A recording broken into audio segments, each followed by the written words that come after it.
Washington. It took years for the stories to emerge, but when they did, Harvey Weinstein lost his job at the company that bears his name. The same is true for Roger Ailes, the Fox News mastermind who changed cable news. He lost his job after allegations from women were reported. Bill O'Reilly's ratings were strong when he was plucked from his anchor's chair after allegations and reports of settlements with women. As the U.S. comes to terms with sordid, uncovered tales of powerful men preying on women, the shift in acceptance of such behavior feels swift and gratifying. Abusers are facing public scorn and consequences in the court of public opinion, if not criminal court. The world changes really slowly until, all of a sudden, it changes really quickly, said Brian Stelter, CNN's media correspondent, on New Day, pointing out that Ailes first faced a lawsuit from former Fox News host Gretchen Carlson just 15 months ago. That lawsuit now feels like a pivot point at which the way the country deals with these kinds of allegations changed. It is incredible to me how quickly this country is changing, Stelter said. How quickly mindsets are changing, and how, after years, decades, of women suffering in silence, people feel they can now speak out. That's true, to a point. But there's one glaring exception. When the fate of a powerful man rests with a board of directors, as with a Weinstein company, or with a parent company, as it did at Fox News, the heat of disdain in the media costs the man his job. And that's not to suggest any sort of courageous behavior on the part of the heads of media companies.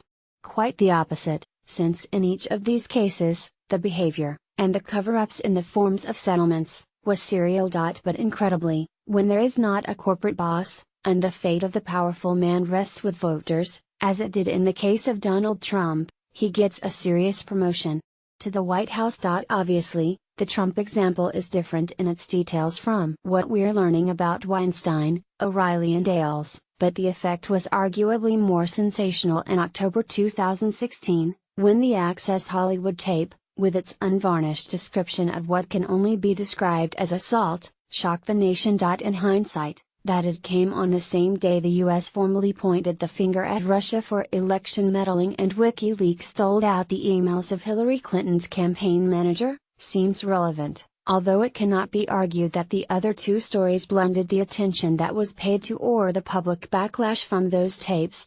Additionally, Trump was accused by multiple women of acting inappropriately and abusively in that final month. Sure, voters had a binary decision to make: Trump, despite his flaws, the disgusting Access Hollywood tape and the allegations of abuse, or Clinton, who, it turns out, many voters simply didn't trust.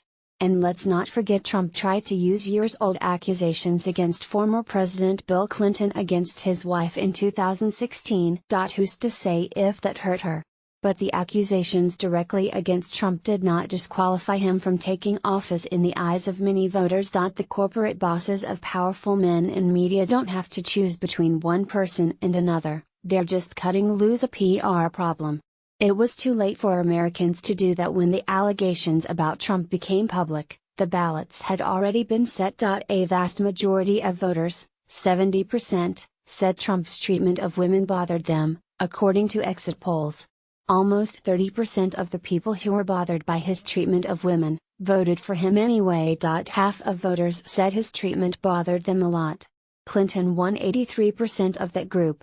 But Trump won the other half of voters, those that said his treatment of women bothered them some, not much or not at all, almost as decisively. Weinstein was never a candidate for office, but his longtime support for Democrats has been well documented, as has the uncomfortably long time it took for the Clintons and the Obama, who benefited from his contributions and his fundraising, to disavow him. While there have been attempts on both sides of the political aisle to tarnish the other using the sick transgressions of men in power taking advantage of an abusing woman, what is clear is that there are offenders on the left and the right.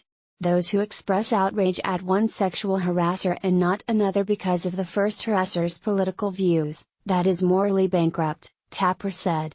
This shouldn't be hard, and it shouldn't be partisan, he added. It doesn't matter if it's Harvey Weinstein or Donald Trump or Roger Ailes or Bill Cosby or Bill O'Reilly or Bill Clinton.